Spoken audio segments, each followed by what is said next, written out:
이어서 수요 말씀 예배를 함께 드리도록 하겠습니다.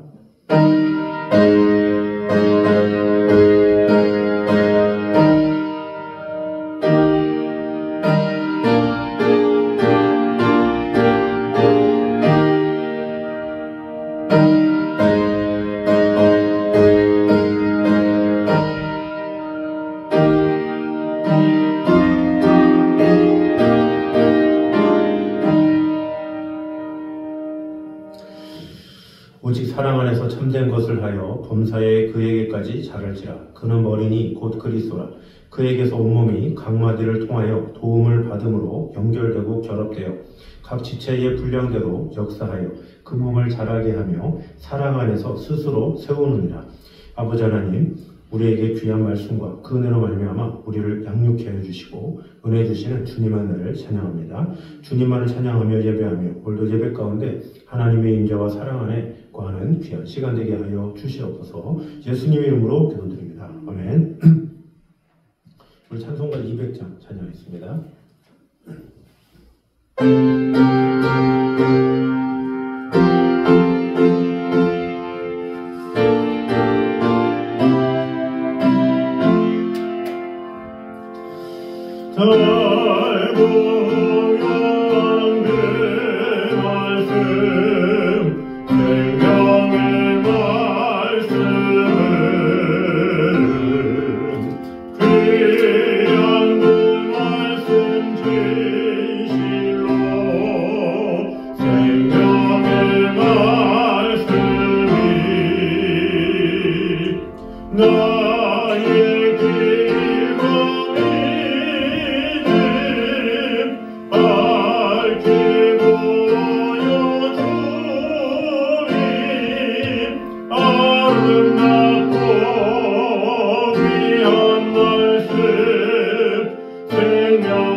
아름답고 귀한 말씀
사무엘상 20장 24절에서 31절까지 말씀입니다.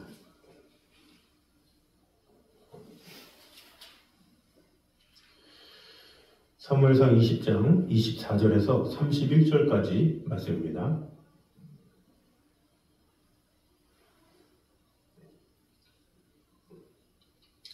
우리 한 목소리로 쭉 한번 읽도록 하겠습니다. 다윗이 들에 숨으니라. 초하루가 되매 왕이 앉아 음식을 먹을 때에 왕은 평시와 같이 벽곁 자기 자리에 앉아 있고 요나단은 서 있고 아브넬은 사울 곁에 앉아 있고 다윗의 자리는 비었더라. 그러나 그날에는 사울이 아무 말도 하지 아니하였으니 이는 생각하기를 그에게 무슨 사고가 있어서 부정한가 보다 정령이 부정한가 보다 하였음이더니 이튿날 곧 그 달의 둘째 날에도 다윗의 자리가 여전히 비었으므로 사울이 그의 아들 요나단에게 묻되 이새의 아들이 어찌하여 어제와 오늘 식사에 나오지 아니하느냐 하니 요나단이 사울에게 대답하되 다윗이 내게 베들레헴으로 가기를 간청하여 이르되 온대 나에게 가게 하라. 우리 가족이 그 성읍에서 제사할 일이 있으므로 나의 형이 내게 오기를 명령하였으니 내가 내게 사랑을 받거든 내가 가서 내 형들을 보게 하라 하였으므로 그가 왕의 식사 자리에 오지 아니하였나이다 하니 사울이 요나단에게 화를 내며 그에게 이르되 패역무도한 계집의 소생아 내가 이새의 아들을 택한 것이 내 수치와 내 어미의 벌거벗은 수치됨을 내가 어찌 알지 못하랴. 이새의 아들이 땅에 사는 동안은 너와 내 나라가 든든히 서지 못하리라. 그런즉 이제 사람을 보내어 그를 내게로 끌어오라. 그는 죽어야 할 자이니라 한지라. 아멘. 자, 오늘 본문은 요나단이 다윗에 대한 사울의 의지를 화살을 통해서 전달하기로 한 약속의 사실을 보도하고 있는 20장 18절에서 23절까지에 이어서 사울의 다윗살의 의지를 확인한 요나단의 이 성실한 약속 이행과 다윗과의 이별에 대해서 보도를 하고 있습니다. 이전에 먼저 이 요나단이 다윗을 만났었죠. 그래서 그 화를 어디에 쏘느냐에 따라서 다윗이 안전한지 아니면 도망가야 하는지 이 신호를 미리 알려줬죠. 그 신호를 알려준 다음에 지금 다시금 와서 요나단은 사울과 식사를 하는 장면입니다. 그래서 오늘 본문에서 24절에서 34절까지는 요나단이 다윗에 대한 사울의 살해 의지를 확인하면서 다윗을 위하여 심히 슬퍼한 사실을 보도하고 있습니다. 그리고 그 뒤에 이어서 35절에서 40절은 사울의 의지를 확인한 요나단이 다윗과의 약속을 성실하게 이행한 사실이 나와 있습니다. 그리고 41절과 42절은 다윗과 요나단이 두 사람 사이의 언약을 확인하고 슬픔의 이별을 한 사실을 보도하고 있습니다. 이런 본문을 보면 사울이 다윗을 살해하려고 한 직접적인 동기가 처음으로 언급되어 있습니다. 그것은 바로 다윗이 살아있으면 자신과 자신의 아들인 요나단의 왕위가 안전하지 못할 것이다 라고 생각한 까닭입니다. 그게 31절이죠. 이새의 아들이 땅에 사는 동안은 너와 내 나라가 든든히 서지 못하리라 이렇게 말을 한 거죠. 사울 스스로도 위협을 받은 거고 그 자리를 물려받을 요나단도 위협을 받기 때문에 뭐라고 말합니까? 그런즉 이제 사람을 보내어 그를 내게로 끌어오라. 그는 죽어야 할지니라 이렇게 말을 하고 있죠. 사실 이것은 사실로서 사울은 일찍이 사무엘로부터 자신의 왕위가 폐하여지고 그것이 다른 사람에게 넘겨지리라는 예고를 들은 바가 있었죠. 사무엘상 15장에 그런 예언을 들었습니다. 또 그는 다윗이 하나님이 새롭게 예비하신 왕이라는 사실도 알고 있었습니다. 사무엘상 18장 12절에 보면 여호와께서 사울을 떠나 다윗과 함께 계심으로 사울이 그를 두려워한지라 이런 기록이 나옵니다. 이것은 무엇입니까? 하나님께서 다윗을 택하셨다는 것이고 다윗을 택한 것을 사울도 알고 있었다. 그런 사실을 알 수가 있습니다. 사울은 이런 사실을 알고 있음에도 불구하고 그가 다윗을 거듭해서 죽이려 한 것은 다윗만 제거하면 다윗을 이스라엘의 왕으로 세우시려는 하나님의 뜻도 무효화시키고 결국 자신의 왕위를 지킬 수 있을 것이라는 지극히 인본주의적인 사고를 했기 때문입니다. 그러나 이것은 하나님의 절대 주권에 대한 도전이자 지극히 우매하고 어리석은 생각이라고 볼 수가 있습니다. 인간이 절대 주권자이신 하나님의 뜻을 무효화시킬 수 있다는 생각처럼 망령되고도 어리석은 생각도 없죠.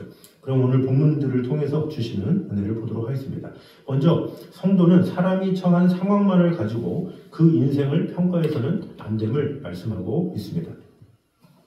24절을 보면 다윗과 사울의 엇갈리는 운명을 대조적으로 보여주고 있습니다. 먼저 24절을 보면 다윗이 들의 숙문이라 이렇게 이야기를 하고 있죠. 오늘날로 말하면 제야 세력이 된 것이죠. 그 이후로 그는 아주 오랫동안 왕궁으로 복귀하지 못하는 그런 상황이라고 볼 수가 있습니다. 거처도 없고 재산도 없고 아무것도 가지지 못한 상태에서 버려진 상태다라고 볼 수가 있죠. 마치 사냥꾼에게 쫓기는 한 마리의 들새처럼 이리저리 피해 다니는 아주 불행한 모습을 묘사하고 있습니다. 반면 사울의 모습은 어떻게 남아 있습니까? 왕이 앉아 음식을 먹을 때에 이렇게 이야기를 하고 있습니다. 자, 이 의자에 앉아서 음식을 먹는다라는 것은 잔치 음식을 먹는다 이렇게 볼 수가 있죠. 그 당시 때 왕은 한 끼 한 끼가 잔치처럼 이렇게 먹었겠죠. 그런데 그 잔치상을 먹는 그 모습이 얼마나 행복한 모습입니까? 세상적인 시각, 기복주의적인 시각에서 볼 때 분명히 다윗은 하나님의 저주를 받은 사람이다 이렇게 볼 수가 있고 또 반대로 사울은 하나님의 축복을 받은 사람이다 이렇게 생각할 수가 있죠. 그러나 실상이 그렇습니까? 정반대죠. 결과적으로 다윗이 축복을 받은 자고 사울이 저주를 받은 자임을 본문을 통해서도 또 알 수가 있는 것이죠. 단지 세상에서는 한시적으로나마 이렇게 정반대의 모습으로 나타낸 것이다 라고 볼 수가 있습니다. 예수님이 세례 요한을 빗대어 하신 말씀 가운데 이러한 정황을 이해하는 데 도움이 될 만한 말씀이 있습니다. 마태복음 11장 7절에서 9절에 보면 이렇게 말씀하십니다. 너희가 무엇을 보려고 광야에 나갔더냐? 부드러운 옷 입은 사람이냐? 부드러운 옷을 입은 자들은 왕궁에 있느니라.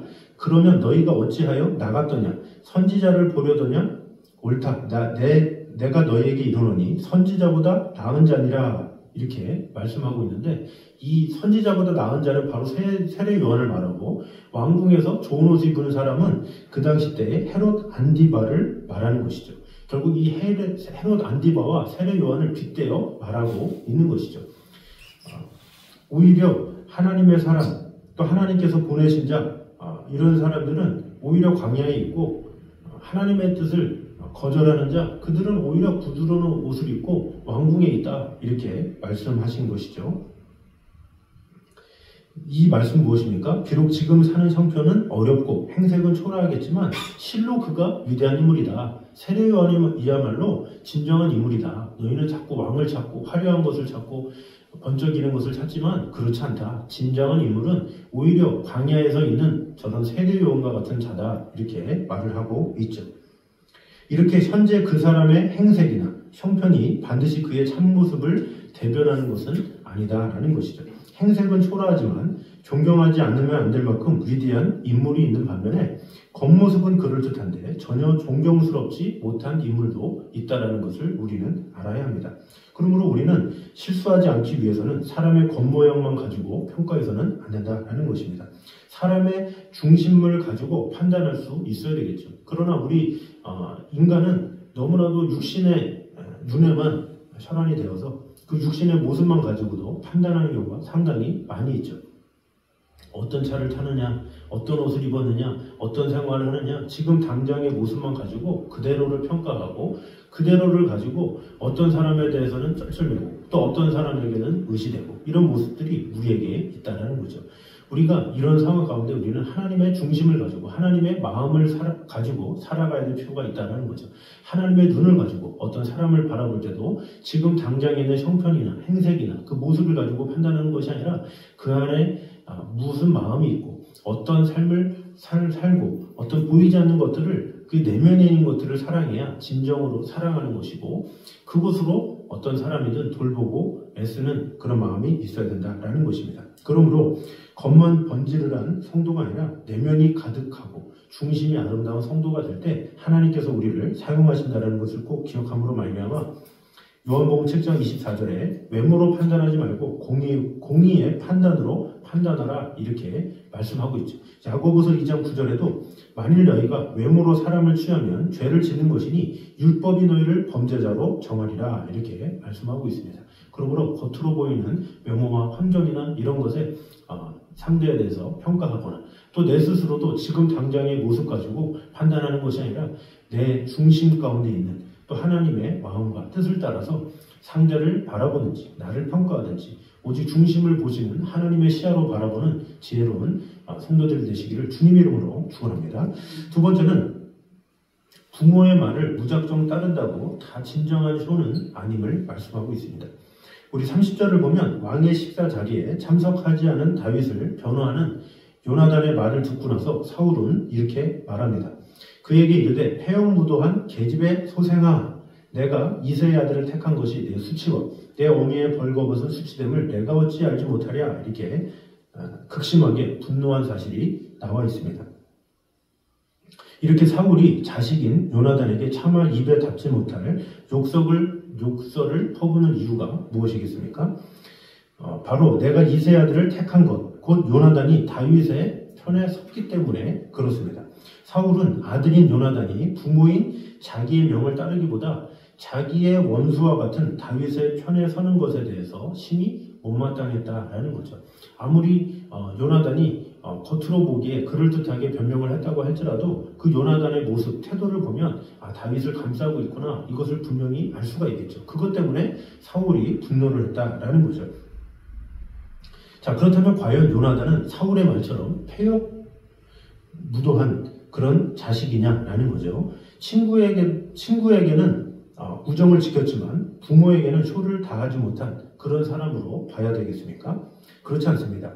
사실 요나단의 처신을 잘 살펴보면 그는 결코 아버지를 함부로 거역하는 그런 사람이 아닙니다.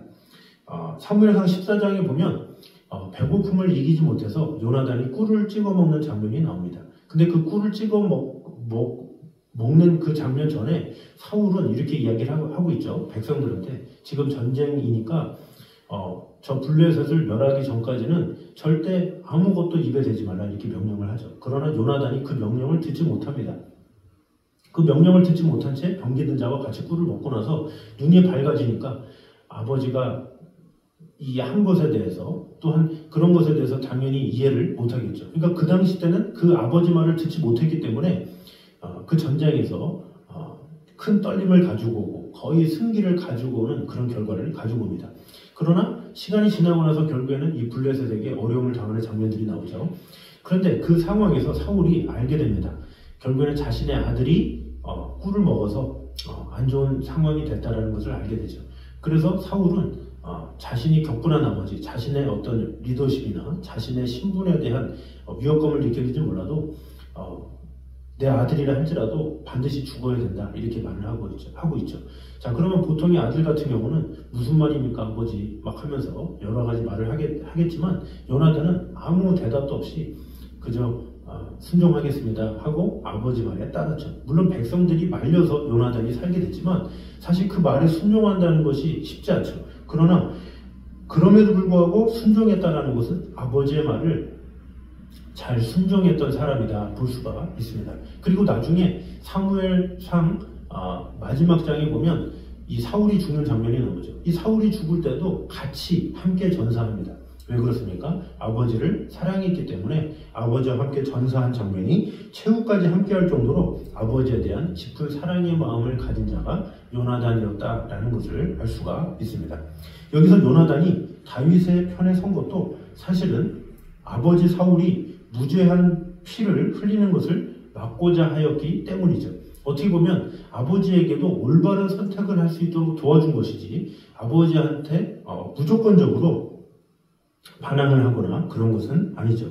만약 사울이 다윗을 죽인다면 그것은 곧 여호와께 범죄하는 것이었기 때문에 당연히 이 요나단 입장에서는 그것을 막을 수밖에 없었죠. 또한 자신이 아버지의 말을 따르게 된다면 맹세로 맺은 다윗과의 언약, 곧 하나님께 대한 믿음을 저버리는 것이 되기 때문에 아버지의 말을 따를 수가 없었던 것입니다. 우리는 마땅히 부모를 공경해야 합니다. 그래서 하나님께서 출애굽기 20장에도 내 부모를 공경하라 이렇게 십계명에도 말씀하고 있죠. 그러나 우리가 분명히 기억해야 할 것은 부모를 공경한다는 것이 부모의 모든 말을 무작정 따라해라 이것이 아니라 믿음의 원리 가운데 상충할 때가 있다는 것을 알아야 합니다. 세상에 부모가 이런 요구 저런 요구한다 할지라도 이것이 하나님의 뜻에 합당한가 고민을 하게 되는 경우가 있죠. 그래서 에베소서 6장 1절에도 자녀들아 너희 부모를 순종하라 이렇게 하지 않고 주 안에서 순종하라 이런 말씀을 하고 있습니다. 이것이 무엇입니까? 주 안에서 주님의 틀 안에서 주님의 역사 가운데 순종하라 라는 거죠. 주님을 우선순위로 삼고 그 이후에 부모에게 순종하라 라는 것입니다. 부모에게 순종한다고 해서 믿음의 원리를 저버리게 된다면 그것은 참된 의미에서의 효가 아닌 것입니다. 그러므로 이 부모의 명을 따르는 것과 하나님의 말씀을 따르는 것 사이에 갈등할 때가 있지만 진정한 믿음의 사람이라면 하나님의 말씀을 우선으로 하며 나아가는 것 그것이 필요하죠. 이것이 더 나아가서는 세상에 나아가서 상사의 말이냐 하나님의 말이냐 이렇게 갈등할 때도 우리는 먼저 하나님의 말씀을 최우선으로 가지고 선택하며 나아가는 것 그것이 중요하다라는 것입니다. 요나단의 아버지 사울은 끝내 하나님께 불순종하여 불행한 최후를 맞을 수밖에 없었지만 사실 그의 아들 요나단은 부모를 공경하라는 초의 계명을 진정한 의미에서 실천한 사람이었음을 우리는 알아야 합니다. 그러므로 우리는 어떠하든지 세상에 어떤 상관이든지 또 부모든지 어떤 명령이 있을 때 우리는 항상 주 안에서 순종하는 것임을 꼭 기억함으로 말미암아 우리가 하나님의 사람이요 하나님 아버지의 자녀라는 사실을 꼭 기억함으로 말미암아 하나님의 말씀을 최우선으로 순종하며 나아가는 저와 여러분 되시기를 주님의 이름으로 축원합니다. 마지막 세 번째로 하나님의 백성에게 있어서 상속내역은 재산이 아닌 신앙이어야 함을 말씀하고 있습니다. 30절과 31절은 당시 사울에게 어떤 문제가 있었는가 그것을 알 수가 있습니다. 그는 이스라엘이라는 나라를 그리고 왕의 보좌를 고스란히 요나단에게 물려주려고 했습니다. 물론 부모로서 사울의 이러한 마음을 이해하지 못할 사람은 세상에 없습니다. 세상의 원리대로 한다면 사울의 보좌가 요나단에게 돌아가는 것이 순리요 그것을 순탄하게 이루기를 원하는 사울의 마음은 모든 사람들이 동감하는 바입니다. 사실 이 당시 때는 당연히 아들이 왕의 그 아버지의 대를 잇는 것이 당연하죠. 세상의 모든 직업도 그렇지만 그 당시 때 왕정시대이기 때문에 마찬가지죠. 아버지가 왕이면 아들도 왕인 것이 당연하죠. 그래서 어떻게 보면 사울은 요나단을 왕으로 세우고자 하는 마음은 당연했을 것이다 라는 것입니다. 그러나 이스라엘의 나라가 본래 누구의 나라였냐라는 것이 중요합니다. 사울의 나라가 아니라 이스라엘은 하나님께서 친히 세우신 나라였습니다. 그리고 그 나라의 보좌는 하나님의 것으로서 인간 왕은 하나님의 대리자에 불과했습니다. 하나님은 사울을 이스라엘의 초대왕으로 세우실 때 그 사실에 대하여 분명하게 말씀하셨습니다.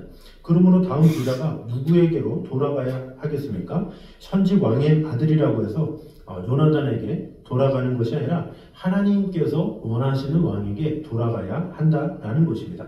그런데 이것을 억지로 자기 아들에게 물려주려고 함으로써 사울은 행해서는 결코 안 될 불의를 저지르게 된 것입니다. 여기서 우리는 분명한 교훈을 볼 수가 있습니다. 그것은 신앙 외에 그 무엇도 자녀에게 물려주겠다는 생각을 버려야 한다라는 것입니다. 재물에 대해서든 어떤 것에 대해서든 내 자녀에게는 신앙을 물려주고 하나님을 경외하는 마음, 하나님을 따르는 마음 그것만큼 귀한 것이었음을 우리는 알아야 합니다. 물론 세상의 것들을 물려주는 것이 잘못됐다 이것이 아니라 가장 먼저의 우선순위는 그가 하나님을 경외하는지 하나님의 뜻 가운데 거하는지 그것을 돌아보면서 그 하나님을 잘 알 수 있도록 도와주는 것 그것이 진정한 하나님께서 기뻐하시는 유산임을 알아야 합니다.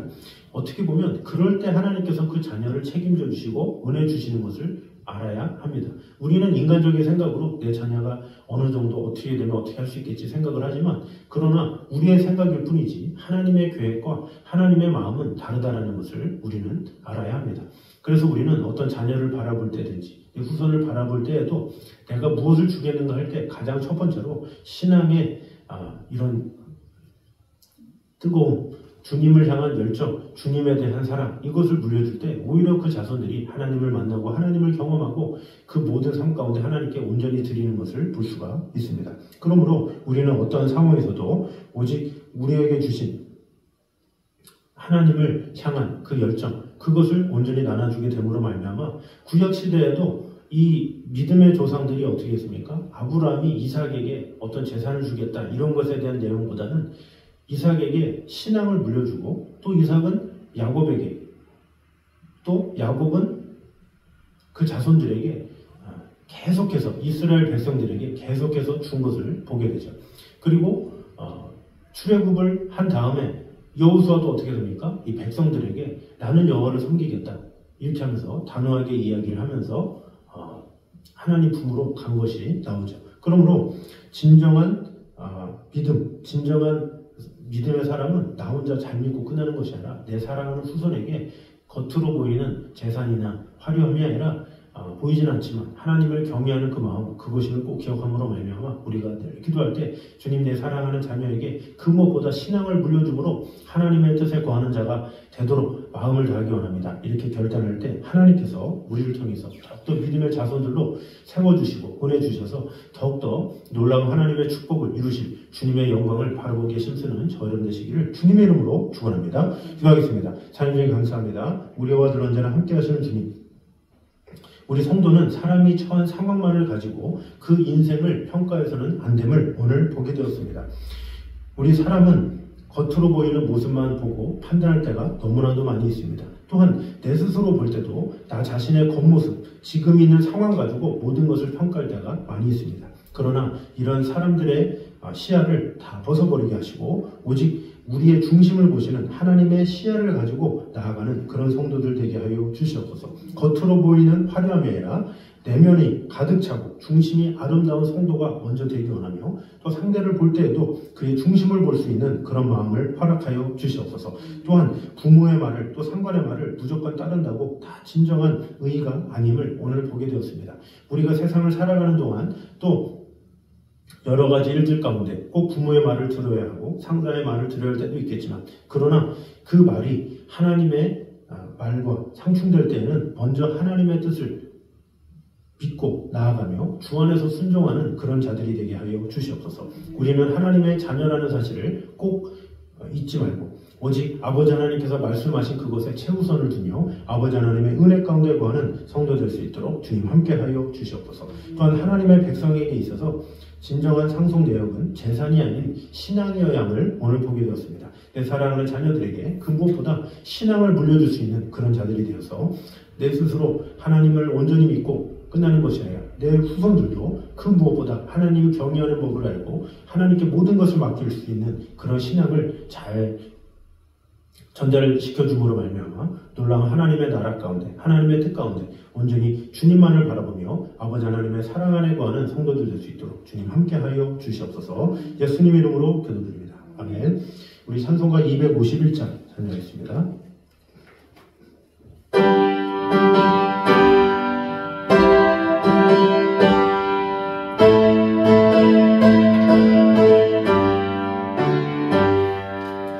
놀랍다 주님의 큰 은혜, 우리의 죄를 속하시며 갈보리 십자가 위에서 어린 양 모양을 흘렸네. 주의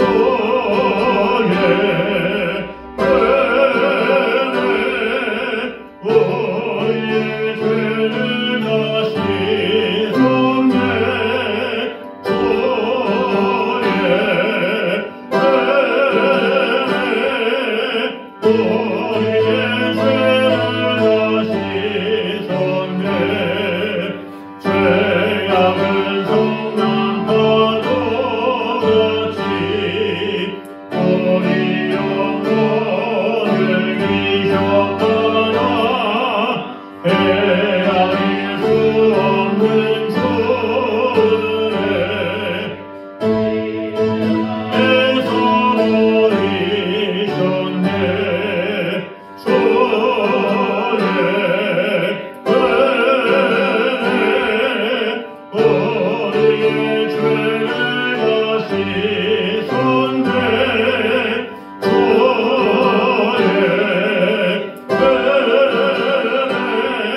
이해할 수 없는 은혜를 믿는 자에게 거두주네. 정죄여 주 앞에 나와서 어린 제발 거듭하느라. 주의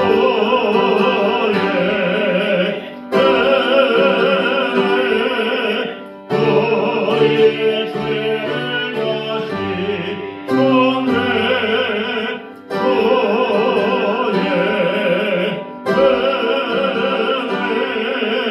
우리의 죄를 다시 손내. 아멘.